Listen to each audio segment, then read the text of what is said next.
सुदर्शन चक्र धार्मिक पुराणों के अनुसार सबसे विनाशक अस्त्रों में से एक है। सुदर्शन चक्र के बारे में भगवत पुराण में वर्णित है कि ये चक्र किसी भी खोई वस्तु को खोज लाने में सक्षम था। वही इसे अत्यंत विध्वंसक भी माना जाता है। इसे भगवान श्री कृष्ण द्वारा क्रोधित होने पर दुष्टों के संहार के लिए उपयोग किया जाता था। लेकिन क्या हुआ, जब सुदर्शन चक्र को अपने पर अभिमान हुआ, उन्होंने हनुमान जी को भी रोकने का प्रयत्न किया, तो उसका क्या परिणाम आया, आइए जानते हैं इस वीडियो में। लेकिन इससे पहले आप हमारे चैनल को सब्सक्राइब जरूर कर लीजिए और बोलिए जय बजरंगबली।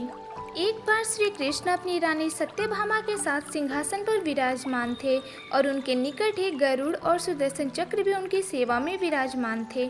बातों ही बातों में रानी सत्यभामा ने व्यंग्यपूर्ण तरीके से पूछा, प्रभु, आपने त्रेता युग में श्री राम का अवतार लिया था। सीता आपकी पत्नी थी, क्या वो मुझसे भी ज़्यादा सुंदर थीं? श्री कृष्ण रानी सत्यभामा के सवाल का जवाब देते इसके पूर्व ही गरुड़ ने कहा, भगवान, क्या इस दुनिया में मुझसे भी कोई तीव्र गति से उड़ सकता है?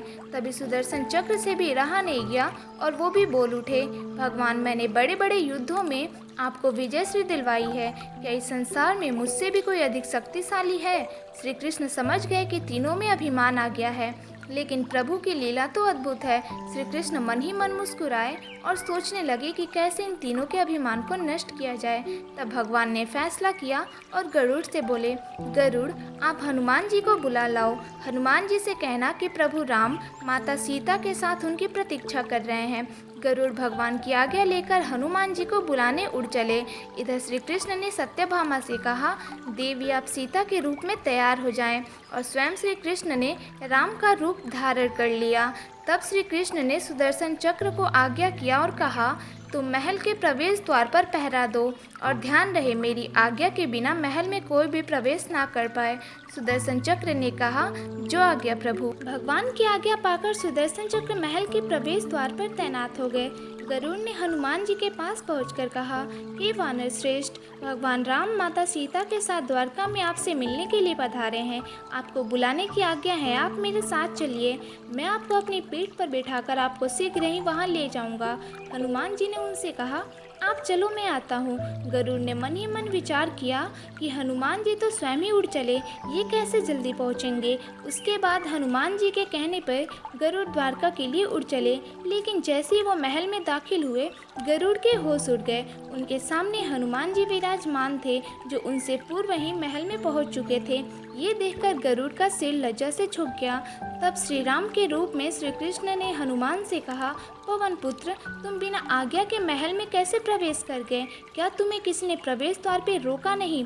हनुमान जी ने हाथ जोड़कर सिर झुकाकर अपने मुख से सुदर्शन चक्र को निकालकर प्रभु के समक्ष रख दिया। उसके बाद हनुमान जी ने कहा, प्रभु, आपसे मिलने से क्या मुझे कोई रोक सकता है? इस चक्र ने रोकने का तनिक प्रयास किया था, इसलिए इसे मुख में रख आपसे मिलने आ गया, मुझे क्षमा करें। भगवान मन ही मन मुस्कुराने लगे।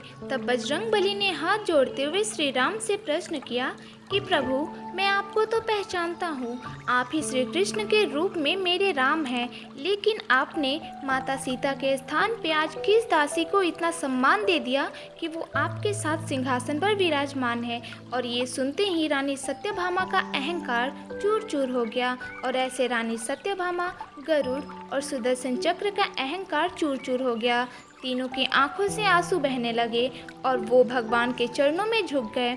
भगवान ने अपने भक्तों के अहंकार को अपने भक्त हनुमान की सहायता से तोड़ दिया।